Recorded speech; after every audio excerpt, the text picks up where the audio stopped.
What is up, ladies and gentle nerds? It's your boy Graham, also known as HamHawks42 on the internet, and today we are looking at yet another random magic card like we like to do here on Overthinking MTG. And today we're looking at a little one from Theros Beyond Death in Heroes of the Revel. Now, Heroes of the Revel is an interesting card. I personally think it's, well, not super duper playable, but at the same time, it looks like it should be. And so let's go ahead and break that down and take a look at it. So it's a 4/4/4/5 satyr soldier. So those are two relevant creature types because we know that satyrs or satyrs, however that's pronounced, was a creature type that we saw quite a bit in Theros. So there's some synergy, some support for it. It's not a ton, but it's there. And then when Heroes of the Revel enters the battlefield, create a 1/1 red satyr creature token with this creature can't block. So you get a 4/4 and a 1/1 for 5. So you're getting 5 power, 5 toughness for 5 mana. And it's split across 2 bodies. That's actually a pretty good rate. So in limited, this card looks like it would be really, really good.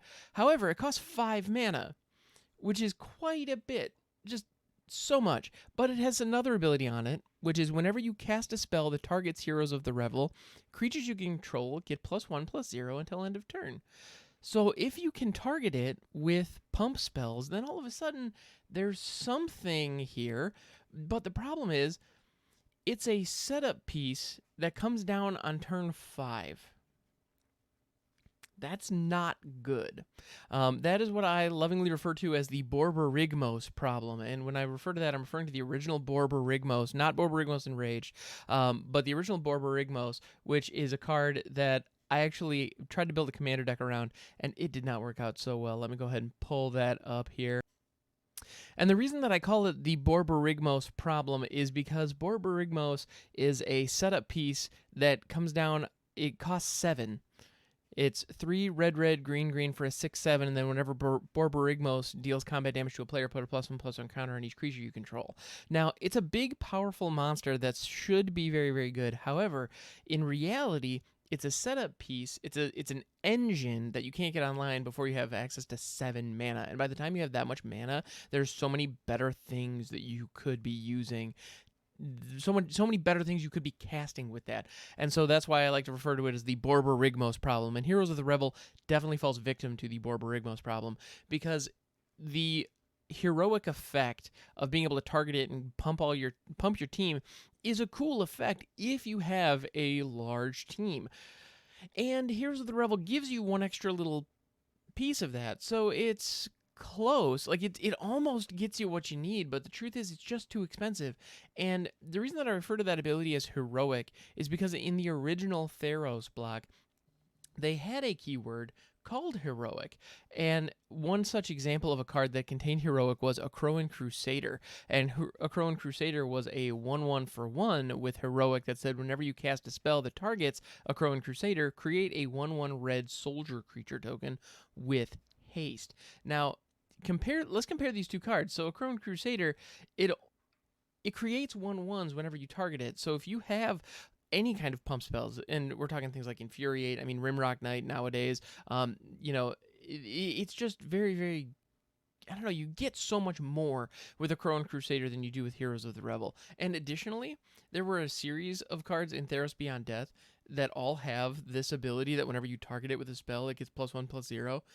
However, they did not bring back the heroic keyword for them, despite the fact that it functions exactly like heroic. Now, I want to point out something interesting about the heroic keyword specifically. Heroic as a keyword, every card that has heroic on it still contains fully fleshed out rules text. So all of the heroic cards say whenever you cast a spell that targets this card, do whatever the effect is.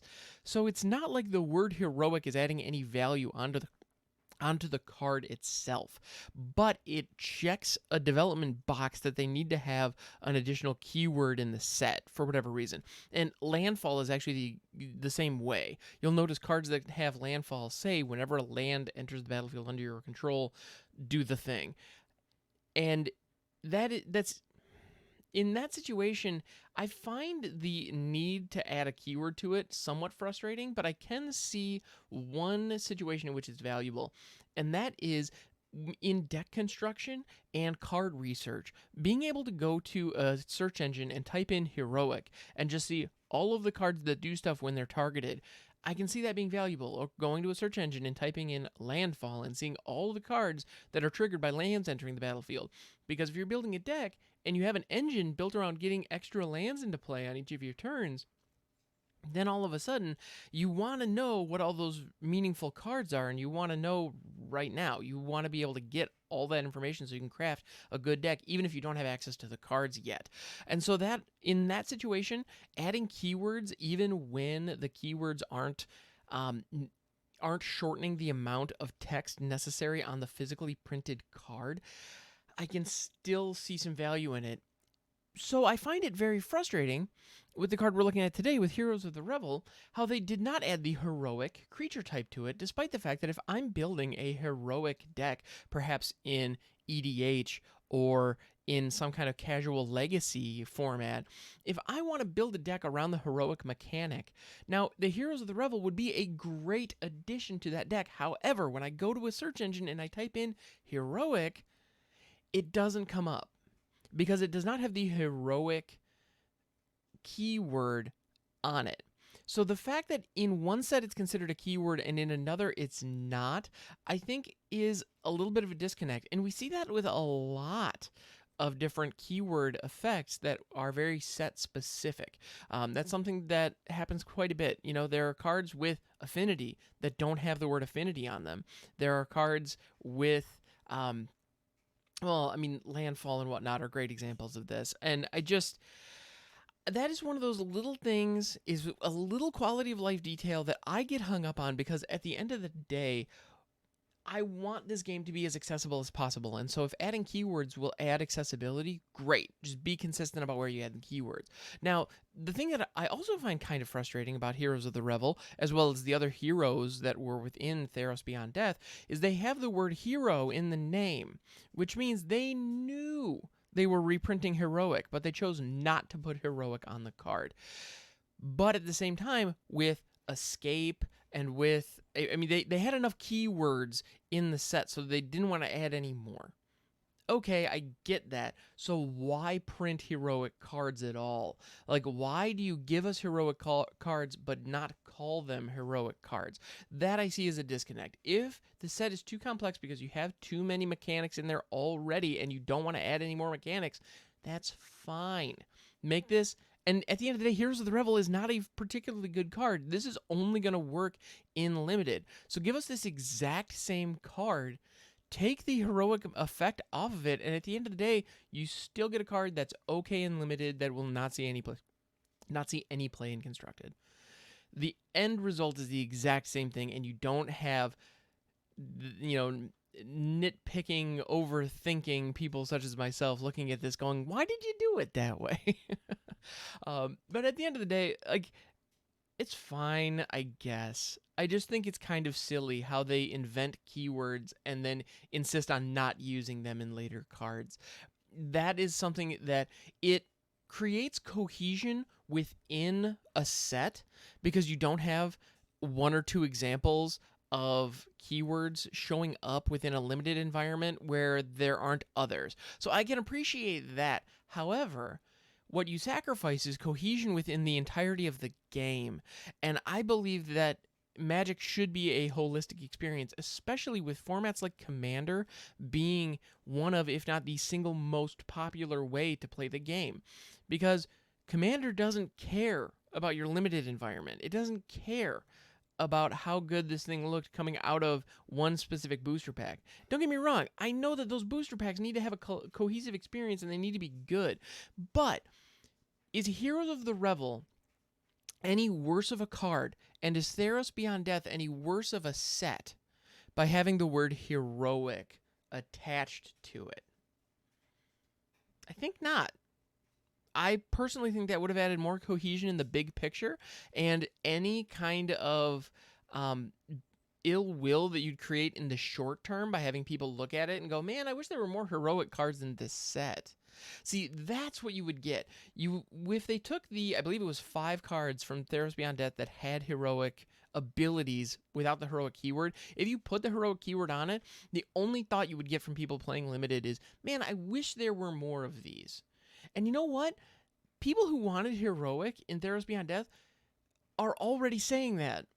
Everyone has that feeling of whether or not the set is exactly what someone wants is not. You're not hiding that heroic is not a major feature of this set by not putting it on the card.